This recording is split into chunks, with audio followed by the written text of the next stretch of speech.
exclusive. I'm Madhav Das Gopalakrishnan. Viewers, Umar and Sharjeel will continue to remain in jail.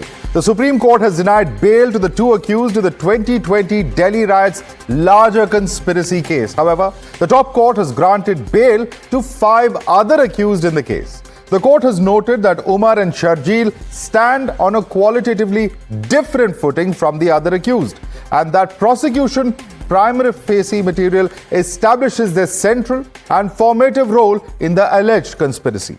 The Apex Court further said that allegations against the duo have been prima facie proven by the prosecution. The victims' families are demanding justice and strictest possible punishment to those who were behind the riots conspiracy. The family of IB staffer Ankit Sharma, who was killed in the riots, told Times Now that they are still afraid, but maintain that they have faith in the judiciary. Let's listen in to how some other victims' families reacted to the verdict. Trial शुरू होना चाहिए sir, हम लोगों का न्याय मिलना चाहिए। Court से उम्मीद है सर, जो गलत किया उसको बेल मिलनी नहीं चाहिए, सजा होनी चाहिए। गलत बेल मिला है। हमें तो पूरी उम्मीद है, हम तो यही सुप्रीम कोर्ट से उम्मीद करेंगे। इसी तरह से 2 लोगों को बेल नहीं दी गई है, चाहे इनको बेल दी गई है, हम चाहेंगे इनको बड़ी से बड़ी सजा दी जाए और मौत की सजा देना बहुत जरूरी है। Now, political war of words has broken out after the supreme jolt to Umar and Sharjeel. BJP's welcomed the court's verdict, saying that those who wanted to sever the chicken's neck, referring to Sharjeel's remarks, should be punished. They've also gone for the Congress party and others who backed Umar and Sharjeel, saying the Supreme Court's verdict is a tight slap on their faces. देखिए, supreme court है और उसके किसी भी फैसले का हम सम्मान करते हैं, लेकिन बड़ा सवाल है, 5 साल से ट्रायल नहीं हो रहा है, 5 साल के बाद भी उनको जमानत नहीं मिली है। जो आदमी रेप करता है बीजेपी का एमएलए, उसकी भी जमानत हो गई। सुप्रीम कोर्ट ने अपने अनेकों जजमेंट में कहा है, bail is a rule, jail is an exception.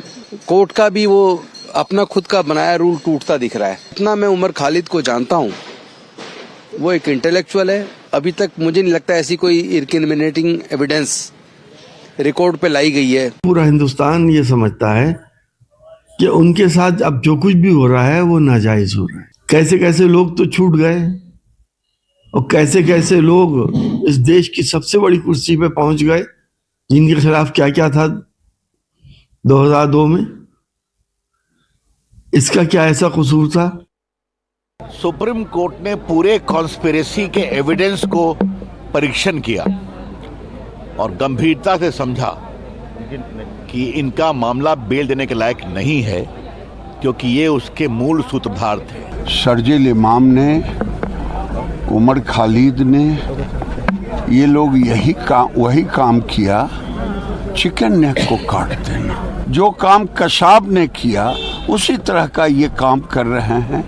ये जो लोग इनके पक्ष में खड़े होते हैं उनको शर्म आनी चाहिए। जो दिल्ली दंगों के आरोपी शर्जील इमाम और उमर खालिद की जमानत की अर्जी को खारिज किया गया, हम माननीय कोर्ट का स्वागत करते हैं। जिन्होंने ऐसे दंगाइयों का सहयोग किया, उन्हें भी कड़ा संदेश मिलना चाहिए, वो भी सजा के भागी है। और कांग्रेस पार्टी शर्जील इमाम और उमर खालिद के लगातार समर्थन में रही, उन्हें नेल्सन मंडेला की तरह प्रस्तुत करती थी। आज कांग्रेस पार्टी को बताना चाहिए कि वो बार बार ऐसे टुकड़े टुकड़े करने वाले जो एलिमेंट्स हैं, जिनको कोर्ट भी राहत नहीं देती, उनके साथ क्यों खड़ी हो जाती।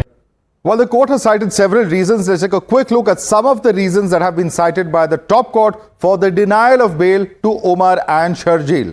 They've also said, of course, that the trial delay is not a trump card to automatically grant bail. This is what Supreme Court has said. They've added that all accused persons are not on the same footing. They further said that Umar and Sharjeel stand on a qualitatively different footing, and that material discloses prima facie central and formative role as far as these individuals are concerned. Of course, questions as far as planning, etc., have also been raised. Harish is joining us for more.